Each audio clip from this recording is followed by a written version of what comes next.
Assalamualaikum warahmatullahi wabarakatuh. Nama Muhammad Izul Haq, NIM 9322 18419, dan ini catatan saya.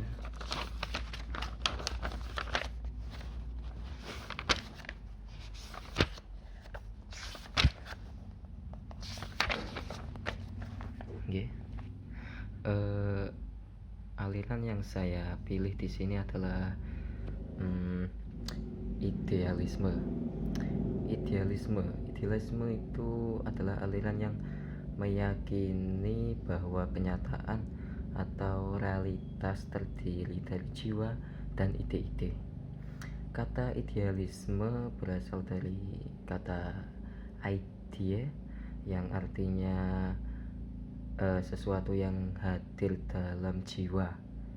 Aliran ini menjadi awal penting bagi perkembangan cara berpikir manusia.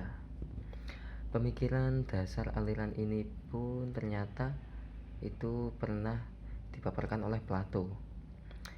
Menurutnya realitas yang paling dasar adalah sebuah ide, sedangkan realitas yang dapat dilihat oleh manusia adalah bayangan dari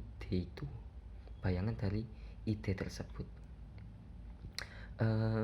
Pemikiran ini memandang realitas yang tampak sebagai sesuatu yang tidak penting dan hanya dapat diterima jika realitas tersebut dikaitkan dengan ide-ide. Meskipun demikian, pemikiran idealisme ini adalah pemikiran yang paling diterima oleh para tokoh atau filsuf. Salah satunya adalah Descartes. Ia menyetujui bahwa unsur yang berkaitan dengan jiwa merupakan unsur yang lebih penting daripada sebuah kebendaan yang tampak gitu. Konsep ilmu pengetahuan menurut Plato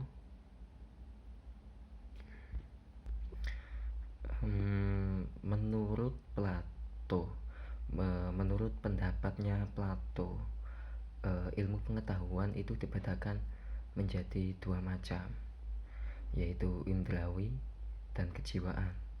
Indrawi ini sifatnya tidak tetap, artinya berubah-ubah, tidak tetap itu, dan hanya sementara. Sedangkan kejiwaan yang menghasilkan nilai yang tidak berubah atau yang tidak berubah-ubah gitu, dan kebijaksanaan. Contoh dalam kehidupan, contoh sederhana dalam sebuah pekerjaan.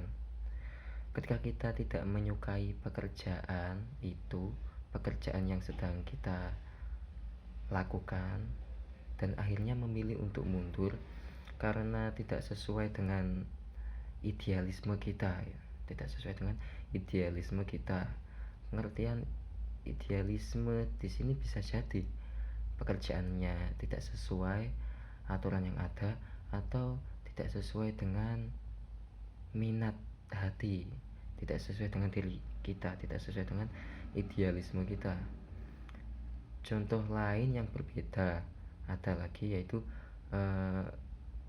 ketika para nabi, rasul, kecintaannya pada apa yang ia yakini, dan perjuangan membuat mereka rela kehilangan kesempatan untuk mendapatkan hal-hal duniawi, saking kecintaannya pada apa yang mereka yakini sampai rela kehilangan apa yang ada di dunia ini, hal-hal yang ada di duniawi. Bahkan ketika orang-orang mendorong ke dunia untuk menghentikan cita-cita dan tujuan mereka, ya masih menolak dan bahkan rela untuk mati demi apa yang dia yakini. Contoh lagi, para martir dari kepercayaan yang rela mati untuk mempertahankan kepercayaan mereka adalah contoh idealisme yang melekat erat pada seseorang tersebut. Ya, eh, tokoh tokoh filsuf. Di sini saya mengambil Plato. Plato sendiri itu adalah seorang filsafat, seorang filsuf dan matematikawan Yunani. Pemikiran Plato menurutnya ide itu tidak seperti sebuah gagasan yang keluar dari pemikiran manusia yang seperti orang maksud gitu. Tetapi menurutnya ide adalah sesuatu yang tidak keluar dari pikiran manusia, melainkan pemikiran itu adalah sesuatu yang dihasilkan oleh ide-ide itu. Ide sendiri itu adalah suatu pandangan dunia di balik kenyataan atau hakikat dari sesuatu yang ada. Sedangkan ide itu saling berkaitan satu sama lain, yang berpusat pada puncak ide yang digambarkan sebagai ide kebaikan. Di dalam kehidupan ada banyak hal yang kita tidak tahu. Kita sering bertanya tentang banyak hal, misalnya apakah dunia gaib itu ada, bagaimana dengan Tuhan dan malaikat, ya bagaimana ya, pertanyaan ini ya susah dijawab, sebab urusannya adalah sesuatu yang tidak pernah kita lihat, tidak pernah kita ketahui gitu. Ibaratnya kita seperti tawanan dalam gua gitu, yang ada di itu. Plato pernah menjelaskan itu di orang-orang yang ada di gua, di tawanan gua itu. Kita melihat bunga, bukit, pohon yang kemudian mencium bebatuan dan sebagainya gitu. Kadang kita merasa sudah melihat kenyataan sepenuhnya, tapi ya belum tentu. Boleh jadi ada batasan kenyataan lain yang luput dari amatan kita gitu.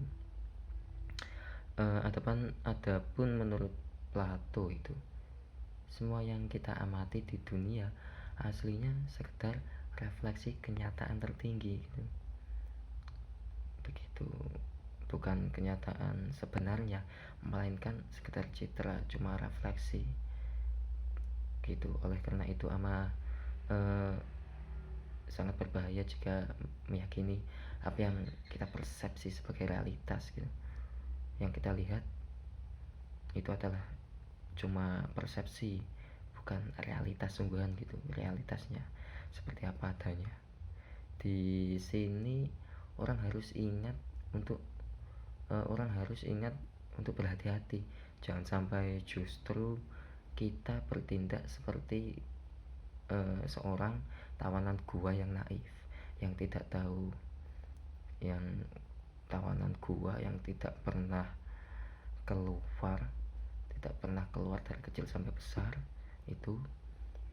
Terus ketika melihat bayangan seseorang dari luar, itu menurutnya ya itu realitasnya, padahal itu hanya sebuah bayangan. Tapi mereka tidak tahu realitasnya karena tidak pernah keluar gitu. Merasa bahwa persepsinya sudah mewakili kenyataan. Nah begitu ya. Mungkin itu saja video dari saya. Assalamualaikum warahmatullahi wabarakatuh.